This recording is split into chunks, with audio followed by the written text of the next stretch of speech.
اپنی جانوں کو اپنے پیاروں کو اس آگ سے اور بچانے کا طریقہ یہ ہے کہ ایمان لاؤ اللہ پر, اللہ کے رسول صلی اللہ علیہ وسلم پر, اللہ کی کتاب پر, اللہ کے فرشتوں پر, یوم آخرت کے اوپر, اللہ کی جنت اور جہنم کا مالک جو تقدیر مقرر کر دی ہے. یہ بڑی بڑی ایمانیات کی چیزیں ہیں, ان کو مانو دل کی گہرائی کے ساتھ. زبان سے صرف اقرار اللہ کے یہاں کافی نہیں ہے. اور اس کے بعد توبہ تم نے کی ہے, اس کے بعد ایمان کو تازہ کرو, اور ایمان کے بعد عمل صالح کی باری ہے کہ اللہ کے سامنے سب سے پہلے عمل صالح میں اللہ کی بندگی, اور یہ نماز ہے, اپنی پوری شرائط کے ساتھ اس کو ادا کرو. اللہ نے مجھے توفیق دی ہے, امید ہے کہ آپ سے میں بچ جاؤں گا, اور بال بچوں کو یہی تربیت دے رہا ہوں. تو بھائیو, تم بھی اللہ کا کھاتے ہو, اللہ کی دھرتی پر زندگی گزارتے ہو, اس کی ہواؤں میں سانس لیتے ہو, اس کی سے تم اپنی زندگی گزارتے ہو. عقل و خرد اس نے دی ہے, ایک ایک بدن کا تمہارا رونگٹا اور بال صرف تمہارے مالک کا دیا ہوا ہے, تمہارے کسی دربار نے, کسی تمہارے ولی اور نبی نے, اور کسی تمہارے بڑے نے یہ تمہارے ساتھ سلوک نہیں کیا. تو یہی سلوک تم کو چاہیے کہ اس کا حق ادا کرو, اپنے مالک کو پہچانو, اس طرح سے اس کی غلامی کرو, فرما برداری کرو جیسے اس کی کتاب بتاتی ہے, اور اللہ کے نبی صلی اللہ علیہ وسلم جیسے تمہارے سامنے اس بات کو لا کر ڈالتے ہیں. تو یہ بات جو آج دنیا سے یہ غائب ہو گئی ہے, آج گھروں کے اندر, آج گھر کیا کہیں بھی ہو, آج ان مدرسوں کے اندر, ان مسجدوں کے اندر بڑی بڑی جو محفلیں کہلاتی ہے, عقل و خرد والے لوگ ہیں, ہر جگہ کہیں آج آخرت کا ذکر نہیں ہے, کہیں جہنم کا خوف اور جہنم کی سختی کا کوئی ڈراوا نہیں دیتا, ایمان کی بات نہیں اٹھتی, اور جو کچھ ہے بس یہی ہے, یہی دنیا ہے کہ کیا کھائیں گے, اور کھانے کے بعد شراب پھینکیں گے, کیا پہنیں گے, کتاب ڈالیں گے, کیا دیکھیں گے کہ جن کی یاد تک فراموش ہو جاتی ہے, اور کیا سنیں گے سریلے بول کہ جو بلا دیں گے, اور کیا بنانا ہے, اور کیسی سواری ہوگی, دسترخوان پر کیا آئے گا, لباس کا کیا انداز ہوگا. ہر جگہ ساری دنیا میں آج یہ جو مسلمان کہلاتا ہے, اس کے سامنے یہی ایک بات ہے. اور اللہ کی کتاب بسم اللہ الرحمن الرحیم اور الحمدللہ رب العالمین سے لے کر والناس تک یہی بات بیان کرتی ہے کہ اصلی معاملہ یہ ہے کہ تم کو آخرت کے لیے دنیا میں بھیجا گیا ہے. یہ کھیتی ہے آخرت کی, اگر یہاں تم نے کانٹے بوئے ہیں تو یہی تم کاٹو گے, اور انہی کانٹوں پر لوٹتے رہو گے. اور اگر تم نے یہاں گل و گلزار کے لیے کوشش کی ہے تو اس کے بعد پھر وہ ایسے کہ جو تمہارے خیال اور ذہن کے اندر جس کا تصور بھی سما نہیں سکتا. تو یہ مالک یہاں بیان فرماتا ہے کہ اگر یہ بات تمہارے سامنے آ گئی, صرف ایک مقصد ہے تمہاری زندگی کا, تمہاری صبح و شام کا, اور وہ یہ ہے کہ اللہ نے اپنی بندگی اور ایمان, اپنی اوپر ایمان لانے کے لیے تم کو آزمائش میں ڈالا ہے, اور تم ایمان کا اقرار کرنے کے بعد اپنی جان اور مال کو اللہ کے ہاتھ بیچ چکے ہو. اللہ نے وعدہ کیا ہے کہ اگر تم اپنے اس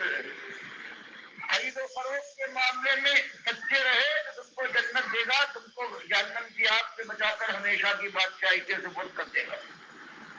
تو جب مسئلہ یہ ہے تو اس کے بعد پھر اس کو اصل ہونا چاہیے. اس سے بیٹھتے چلتے پھرتے صحابہ کے زمانے میں ایک ایک چیز جو اصلی مومن ہے, اس سے پہلے جو امتیں گزری ہے جو صحیح معنوں میں اللہ سے ڈرنے والے مومن تھے, ان کے اندر سب سے پہلی بات یہ تھی کہ اللہ کو یاد کرو, اور آخرت کے لیے آج جو موقع ملا ہے اس میں کچھ کر گزرو, ورنہ اس کے بعد پچھتاوا ہے. اور پچھتاوا اس شکل میں آئے گا کہ دھواں اٹھے گا کھالوں سے, کلیجے سے شعلے نکلیں گے, اور پھر ایک کروٹ بھی چین نہ ملے گی. یہاں تک کہ مالک فرماتا ہے کہ یہ مالک جو داروغہ ہے جہنم کا, اس سے یہ جہنمی کہیں گے کہ اور کوئی بڑی بات نہیں مالک, ہم تو پکارتے پکارتے مایوس ہو گئے ہیں, ہماری سنوائی نہیں ہوتی, ہم تم سے کسی بڑی بات کا درخواست نہیں کرتے. ایک بات کہتے ہیں کہ مالک تم اپنے مالک اللہ سے یہ کہو کہ ہمارے اوپر ایک دن کے عذاب میں ذرا تھوڑی سی کمی ہو جائے. فرما یہ ان کا عالم ہو جائے گا, تھوڑی سی کمی کے لیے اب اور امید تو ختم ہو جائے گی, اور وہاں سے مالک کی طرف سے کہہ دیا جائے گا کبھی نکلنا نہیں ہے نہ کبھی موت آئے گی. تو یہ شریف قسم کی یہ باتی ہے. اور یا پھر ایک جھوپڑی کا رہنے والا ہے ایمان کے ساتھ تلخی اور دنیا کی ضد کو برداشت کرتے ہوئے ایمان پر موت آ گئی ہے تو اس کے بعد اللہ کے یہاں اس کی جو بادشاہت ہے ایک جنت سب سے چھوٹی جنت ہے اس کے لیے الگ مالک فرماتا ہے یہ ارضھا کعرض السماء والارض کہ تمہاری جنتوں کی ایک جھوپڑی کا 4 گز کے مکان میں رہنے والا اس کا عالم یہ ہے ایمان کے ساتھ وہ اللہ کے پاس پہنچ جائے تو پروردگار عالم کا کہنا ہے ایسی جنت اس کی ملک بنا دی جائے گی کہ جس کی چوڑائی آسمانوں اور زمین کی چوڑائی کی طرح سے ہے اور سب کچھ اس کی بادشاہت کا اس کے زیر نگی آئے گا. تو یہ معاملہ اتنا شدید ہے جس کو آج یہ امت بھول گئی ہے. آج نمازی اور روزے دار بھی ہیں, رسمی طور پر نماز بھی پڑھ لیتے ہیں, روزے بھی رکھ لیتے ہیں, لیکن ان کی محفلوں میں ان کے بچوں کے سامنے ان کے اپنے شوہروں اور بھائیوں کے سامنے اعزاء اور اقارب اپنی سہیلیوں اور دوستوں کے سامنے یہ آخرت کی بات یہ ایمان کا معاملہ نہیں اٹھتا. اور اگر ایمان صحیح نہ ہو تو مالک نے فرمایا ہے کہ 18 انبیاء ہیں, سب سے برگزیدہ ترین انبیاء ہیں, لیکن اگر ایمان کی ایک خرابی ان کے اندر ہوتی تو سارے اعمال جو زندگی بھر انہوں نے کیے تھے ہم سب برباد کر ڈالتے اور ایک جھولی میں عمل کا ایک ذرہ بھی ہم باقی نہ چھوڑتے. تو فرمایا کہ تو ایک کام ہے جو ہو چکا ہے نا امید نہ ہو اللہ ساری خطاؤں کو معاف کر دے گا. توبہ کرو لیکن توبہ نصوح ہو, مالک کے ساتھ فریب کھیلنے کی کوشش نہ کرنا, خلوص دل کے ساتھ. اور اگر تم یہ کرو گے تو ربکم ان یکفر عنکم سیئاتکم تو یہ تمہارے لیے تمہارا مالک تمہاری خطاؤں کو معاف کر دے گا. ویدخلکم جنات تجری من تحتها الانہار اور پھر وہ ہمیشہ کی زندگی باغ و بہار میں گزرے گی, گھنیرے باغات کے اندر گزرے گی, چشموں اور فباروں کے اندر گزرے گی. ایک ایک محل کے لیے اللہ کے نبی صلی اللہ علیہ وسلم فرماتے ہیں, بخاری کی حدیث میں ہے, جنتوں میں آپ کتنے محل ہوں گے اللہ جانتا ہے, لیکن ایک محل کی آپ نے تعریف کی ہے کہ جنتی کی ایک محل ایسا ہوگا جو جنت کی زمین سے 7 میل بلند ہوگا. سبحان اللہ, سبحان اللہ. اس کی اونچائی کا یہ حال ہے, اس کی چوڑائی اور لمبائی کا اندازہ لگائیے. اور پھر اس محل کے کمروں میں, اس کے باغیچوں میں, اس کے نہروں, ہر چیز جو ہوگی اس کے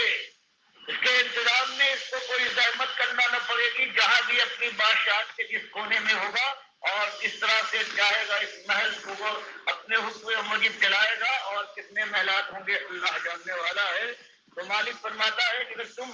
اس طرح سے ایمانداری اور آخرت طلبی کے لیے اللہ سے ڈر جاؤ, اس کے رسول صلی اللہ علیہ وسلم جس کے خوف کا یہ عالم تھا کہ اللہ کا نام سننے کے بعد اور یہ جب سامنے آیا عبداللہ ابن مسعود رضی اللہ تعالیٰ عنہ بیان کرتے ہیں کہ ایک دن اللہ کے نبی صلی اللہ علیہ وسلم نے مجھ سے ارشاد فرمایا کہ عبداللہ تم مجھے قرآن پڑھ کر سناؤ. تو میں نے ان سے عرض کیا کہ آپ اللہ کے نبی صلی اللہ علیہ وسلم ہیں, آپ کے اوپر قرآن اترا ہے, میرا کیا منہ ہے کہ میں آپ کے سامنے قرآن پڑھوں, لیکن آپ سے حکم دیا کہ نہیں آج میں یہی چاہتا ہوں. کہتے میں نے سورہ نساء شروع کر دی, یہاں تک کہ میں جب اس آیت پر پہنچا ہوں فَكَيْفَ إِذَا جِئْنَا مِن كُلِّ أُمَّةٍ بِشَهِيدٍ وَجِئْنَا بِكَ عَلَىٰ هَٰؤُلَاءِ شَهِيدًا کہ نبی محمد صلی اللہ علیہ وسلم اس حالت کو اپنے خیال میں لائیے کہ جب قیامت کے دن ہم ساری امتوں کے رسول اور انبیاء ان پر گواہ لائیں گے کہ میری بات تم نے اپنے کام تک پہنچا دی تھی, اور سب کے اوپر آپ کو گواہ لائیں گے کہ آپ نے ہم کا حق ادا کیا یا پورا نہیں کیا. آپ آخری نبی تھے. تو اس ذمہ داری کے احساس اور اللہ کی بارگاہ سے جا کر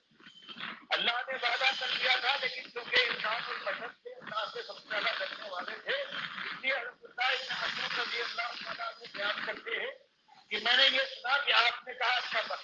اور میں نے کچھ آواز